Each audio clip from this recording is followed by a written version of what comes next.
खुदाई को इतना प्रथम स्थान दिया। उन्होंने समझा कि मैं तो मौत के मुंह में था, किसने बचाया मुझे? मुझे बचाने वाला तो केवल एक प्रभु ही हो सकता, उसके अलावा तो कोई बचा नहीं सकता था मुझे।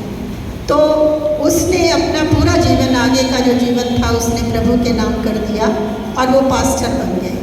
जब वो पास्टर बन गए तो वो हर जगह, वो जहाँ भी जाते थे, सबसे पहले वो अपनी रेफरेंस देते थे कि मैं क्या था और किस तरीके से मुझे प्रभु ने एक ये नया जीवन दिया और मैं उसको, उसका जीवन, अपना जीवन जो है उसके नाम से आगे प्रचार करके अपने जीवन को चलाना मानता हूँ। तो ये एक छोटा सा वाक़या था जो मुझे कहीं बहुत देर तक और बहुत समय तक मेरे दिमाग में घूमता रहा। अब भी जब मैं याद करती हूँ तो बहुत मुझे तकलीफ़ होती है उसे सुन करके, और मैं उससे एक, आप भी कंपेयर कर सकते हैं, मैं भी अपने आप को कंपेयर करती हूँ। मैंने पिछली बार काफ़ी समय पहले लास्ट ईयर बोला था कि मैं हॉस्पिटल में थी और डॉक्टर्स ने मुझे जवाब दे दिया था, 18 दिन हॉस्पिटल में थी और मेरी भी यही हालत थी। इसलिए मैं इस वाक़या को अपने जीवन के साथ भी जोड़ती हूँ कि प्रभु ने मुझे नया जीवन दिया, और वो नया जीवन क्यों दिया उसकी वजह भी मैं जानती हूँ कि शायद प्रभु ने सोचा कि अभी मेरा जीवन इसलिए बाकी है कि मैं यहाँ आकर के प्रभु के नाम का प्रचार कर सकूँ, या अपना और समय जो शायद मैं गलत कामों में बीत गया, मेरा झूठ में और फरेब में उसमें बीत गया, शैतान के कामों में बीत गया, उस समय को सुधार सकूँ आगे। उसने मुझे ये प्लस साल जोड़ दिए मेरे जीवन में। आप समझ सकते हैं प्लस साल से मेरा मतलब कि जीवन में कुछ ऐड कर दिए, जमा कर दिए और साल। क्यों? ताकि मैं, उसने समय दिया मुझे सुधरने के लिए। ये हम नहीं पहचानते। मेरा जो मतलब था, इतनी लंबी चौड़ी बात करने का मतलब ये था कि हम समय को पहचानें। हम नहीं पहचानते कि ये समय हमें प्रभु क्यों दे रहा है, हमें दुरुस्त होने के लिए, हमें सुधरने के लिए। तो क्या हम सुधरने की कोशिश कर सकते हैं? हमारा आज का विषय यही होगा, यही होना भी चाहिए कि हम अपने आप को, जीवन को सुधारें और नया जीवन पाने की कोशिश करें। नया जीवन कैसे? बपतिस्मा लेकर नहीं, नया जीवन कोई नए कपड़े पहन के नहीं, पर प्रभु में नया जीवन हम ग्रहण करें। यही मेरा एक छोटा सा वचन एक तो ये था। और नर्क के विषय में, वो जो व्यक्ति जो पहुँचे, जब मर गए थे, जिनकी मैं बता रही हूँ एक आँख चली गई थी, जब मर गए थे उन्होंने एक बुक लिखी। उस बुक का नाम मैं भूल गई हूँ, किसी समय बताऊँगी। तो बुक लिखी और उस बुक में उन्होंने बताया कि वो तो नर्क में पहुँच गए थे, और नर्क में पहुँच कर के उन्होंने देखा जो कि बहुत अंधियारा था।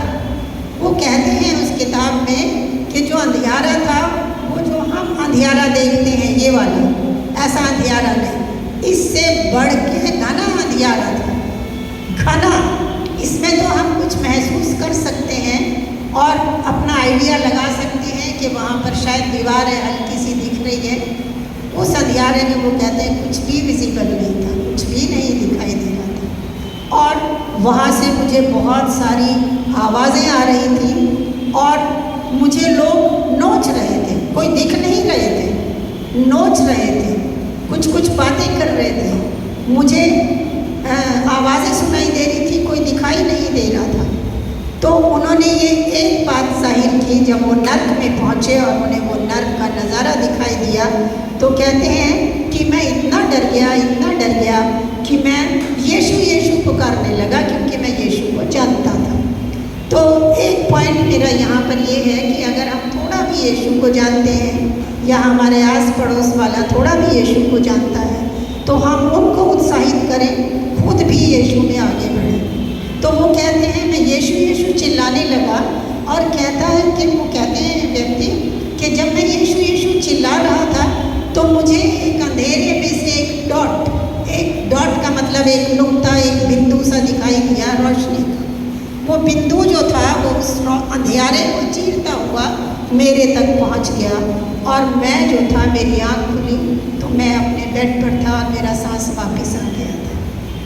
तो उन्होंने नर्क का ये बयान किया, जिसको देख के मुझे भी बहुत डर लगा।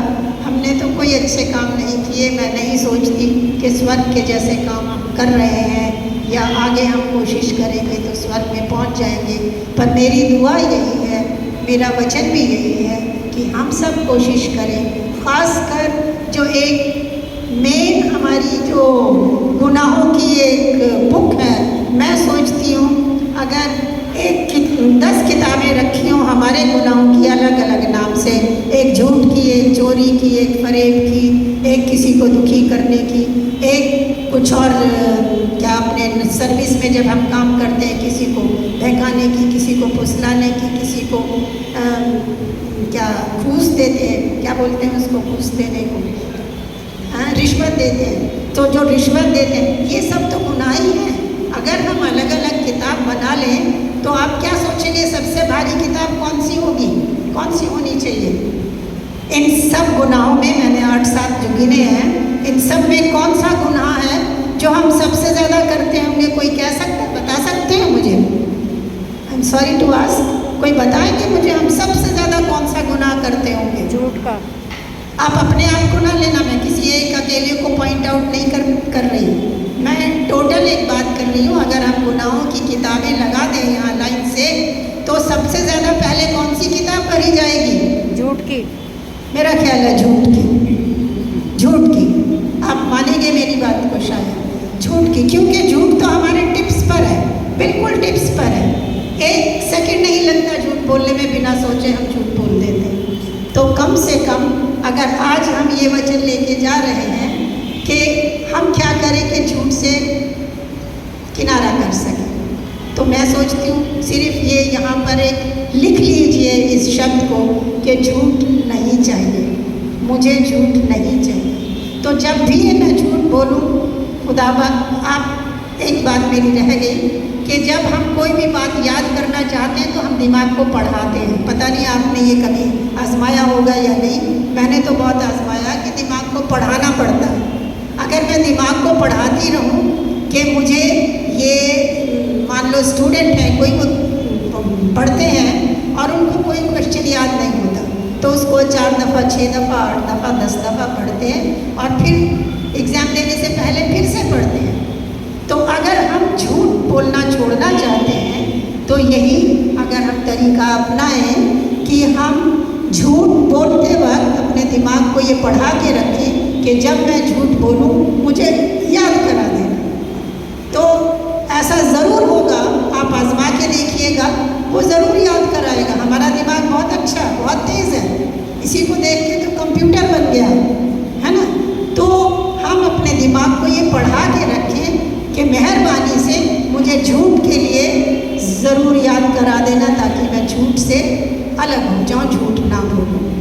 फिर एक मेरा दूसरा पॉइंट है, अगर हम झूठ छोड़ रहे हैं तो हम क्यों छोड़ते हैं, क्यों छोड़ना चाहते हैं? कि हम परमेश्वर के पास स्वर्ग में पहुंचना चाहते हैं। तो एक गुनाह तो हम छोड़ सकते हैं जो आसान है छोड़ना, जैसे कि मैंने अभी बताया, अगर हम अपने दिमाग को पढ़ा लें तो हम छोड़ लेंगे। अब एक और बात है कि हम जिस वजह से छोड़ रहे हैं वो वजह कौन है? परमेश्वर। परमेश्वर की वजह से छोड़ना चाहते हैं कि हम परमेश्वर के पास जाएं और स्वर्ग में पहुँचें। तो उसके लिए आपने देखा परमेश्वर, या मैंने देखा? शायद मैंने तो नहीं देखा। अगर आपने देखा तो मुझसे ज़रूर संपर्क करें, मुझे बताएं परमेश्वर कैसा है। अगर देखा है तो मैंने नहीं देखा। ख्यालों में ज़रूर होता है कि परमेश्वर शायद ऐसे होंगे जैसा बाइबल में भी पढ़ते हैं, वो तो व्यक्ति के समान है, ये तो हम जानते हैं, पर उनका असली रूप क्या होगा, कैसे होंगे, वो तस्वीरें बना देते हैं। रोशनी का चक्र होता है सिर के ऊपर, हाथ के ऊपर दिल का, वो यीशु मसीह का बनाते हैं। यहाँ दिल खुला हुआ होता है कि सबके लिए खुला है दिल हमारा। पर क्या किसी ने परमेश्वर को देखा? मैं नहीं सोचती। अगर कोई कहते हैं तो शायद कोई करोड़ों में कोई एक होगा जिसने कोई अपने ख्यालों में बनाई होगी इमेज और कुछ देखा होगा, मैं नहीं जानती। पर एनी हो, पर केवल हम विश्वास करते हैं। विश्वास क्यों करते हैं? क्योंकि हम दुनिया में बहुत कुछ देखते हैं अच्छा बुरा। कोई दुआएं कर रहा होता है पर्वत के ऊपर तो हम सोचते हैं इसने सारे गुनाह छोड़ दिए होंगे।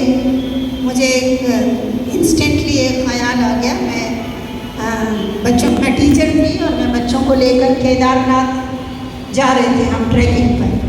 केदारनाथ जाते समय बच्चे जो थे वो